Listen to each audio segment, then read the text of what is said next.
So, you're picking out a wedding band. First thing that probably comes to mind is gold, right? Or maybe platinum. Well, hold on. There are a couple of modern heavyweights crashing the party, and honestly, they're changing the entire game. So let's get right into it. The ultimate showdown, tungsten versus titanium. Yeah, gold's been the go-to for, well, forever. It's all about tradition, permanence, that classic feel. But let's be real. Our lives today are a little different, aren't they? We need stuff that can actually keep up. And that's where science steps in, offering some serious performance that, frankly, tradition just can't touch. So, I've got to ask, is your wedding band built for your actual life? And I'm not just talking about special occasions. I mean every single day. Typing on a keyboard, grabbing a steering wheel, hitting the gym, DIY projects around the house, you name it. The ring you wear every day has to be more than just a symbol. It's got to be practical, it's got to be tough. Okay, so let's meet our two contenders. Now, you hear they're both super strong, and they are. But, and this is a big but, not all strong metals are created equal. Where their strength comes from is totally different. And figuring out that difference, well, that's the secret to picking the right one for you. All right, first up to the plate, tungsten carbide. And right away, here's a curveball. This isn't actually a pure metal. It's what's called a cermet. Think ceramic and metal. It's a super high-tech composite made by basically squishing and baking tungsten and carbon powders together under extreme heat. So the key thing to remember is this. Think of it less like a traditional metal and more like a crazy hard ceramic. That one fact is going to explain, well, pretty much everything else. And in the other corner, we have titanium. Now this is a pure element, right there on the periodic table, element number 22. It's famous for being ridiculously strong for how light it is. I mean, we're talking aerospace-grade stuff. This is the material they use in jet engines, in high-end sports gear, even in surgical implants. So it's naturally tough, feather-light, and just built to perform. Okay, let's get to the main event, strength. And this is where the decision gets really, really interesting. We've got to talk about what I call the scratch versus shatter paradox.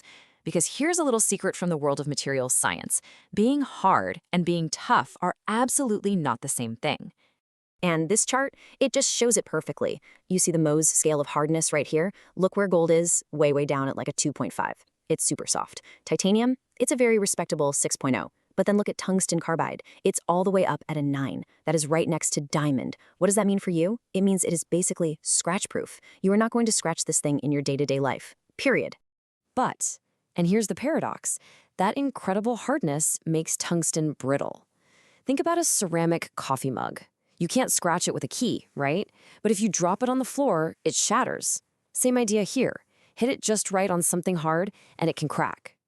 Titanium, though, is the opposite. It's tough. So yeah, it'll pick up little scratches over the years, kind of developing its own unique finish. But if you smack it hard, it's gonna bend or dent. It's not gonna break. Okay, enough about performance. Let's talk about something just as important. How does the ring actually feel? The day in, day out experience on your finger. And wow, in this category, they could not be more different. This little table says it all. Just look at the density numbers. Titanium is down here at 4.5. It's so light, but look at tungsten carbide. It's a monster at 15.6. That's way heavier than 14-karat gold, almost as heavy as platinum. So what does that feel like?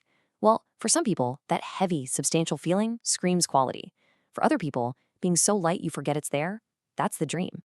And that brings us to this quote, which just nails the experience of wearing titanium.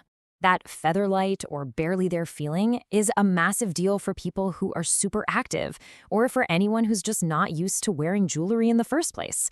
Seriously, you might put it on and completely forget it's even there. All right, so we've got performance and feel down. Now let's dig into the practical side of things. Actually living with your ring.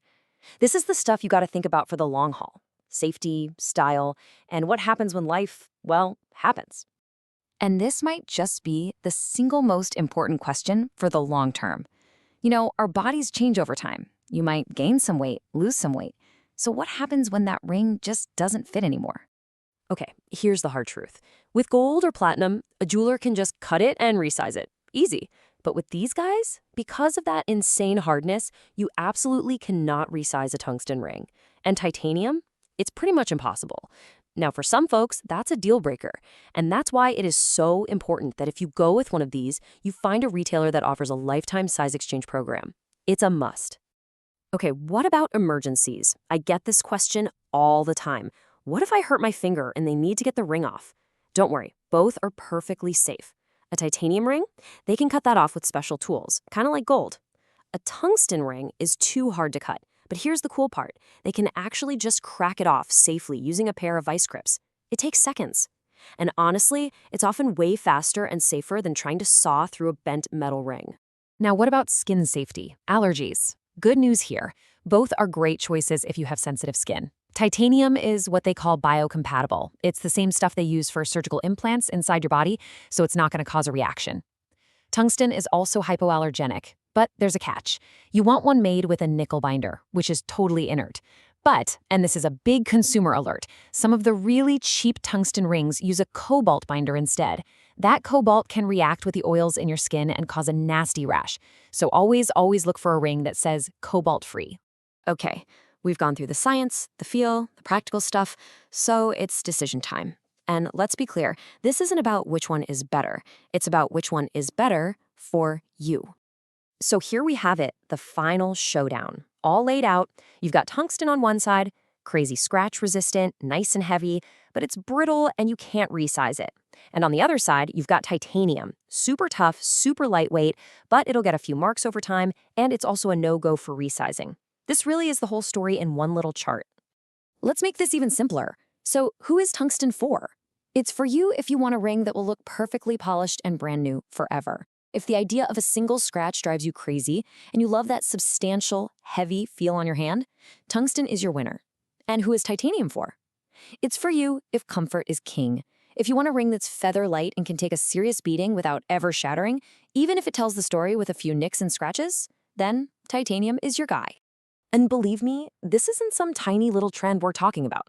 Right now, modern metals like these make up a whopping 27% of the men's wedding band market in the US. That is a huge number. It just goes to show you that for millions of people, performance and real-world practicality are starting to matter a whole lot more than just tradition.